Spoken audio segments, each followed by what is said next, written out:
Hello student, আজ আমরা vector algebra HS 2015 থেকে যে সমস্ত কোশ্চেনগুলি এসেছিল সেগুলো নিয়ে আলোচনা করব।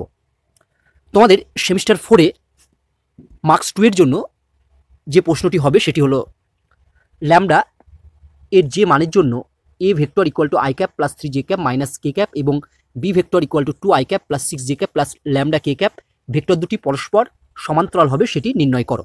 অর্থাৎ এখানে দুটি ভেক্টর এ এবং বি দিয়ে দিয়েছে এবং বলা হয়েছে যে এ ভেক্টর এবং বি ভেক্টর পরস্পর প্যারালাল, তাহলে ল্যামডা এর ভ্যালু আমাদের নির্ণয় করতে হবে।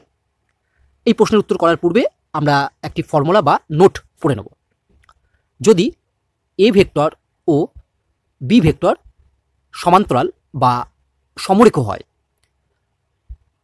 তবে একটি অপরটির স্কেলার গুণিতক হয়। অর্থাৎ আমরা লিখতে পারবো এ ভেক্টর ইকুয়াল টু যে কোনো একটি স্কেলার, আমরা ধরে নিলাম কে ইন্টু বি ভেক্টর, যেখানে কে বিলংস টু আর, অর্থাৎ কে হলো রিয়েল নাম্বার। অর্থাৎ এখানে বলা হচ্ছে যে এ ও বি ভেক্টর দুটি পরস্পর সমান্তরাল অর্থাৎ প্যারালাল বা সমরেখ অর্থাৎ কলিনিয়ার হলে যে কোনো একটি vector equal to K into অপর ভেক্টর। এখানে যেমন আমরা লিখেছি A vector equal to K into B vector, তুমি লিখতে পারতে ইচ্ছা হলে এটা B vector equal to K into A vector. সমান্তরালকে ইংরেজিতে বলা হয় প্যারালাল আর সমরেখকে বলা হয়ে থাকে কলিনিয়ার।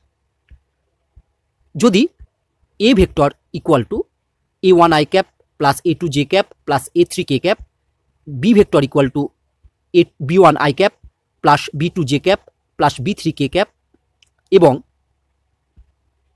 এ ভেক্টর ও বি ভেক্টর পরস্পর সমান্তরাল বা সমরেখ হলে আমরা কি লিখতে পারবো?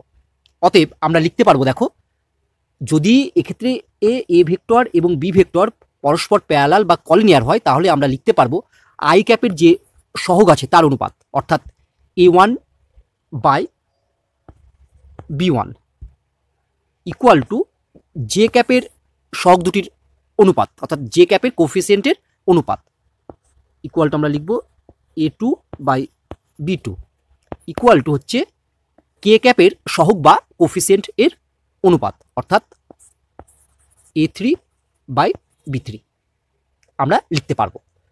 চলো এবার আমরা এই প্রশ্নের উত্তর করে ফেলি।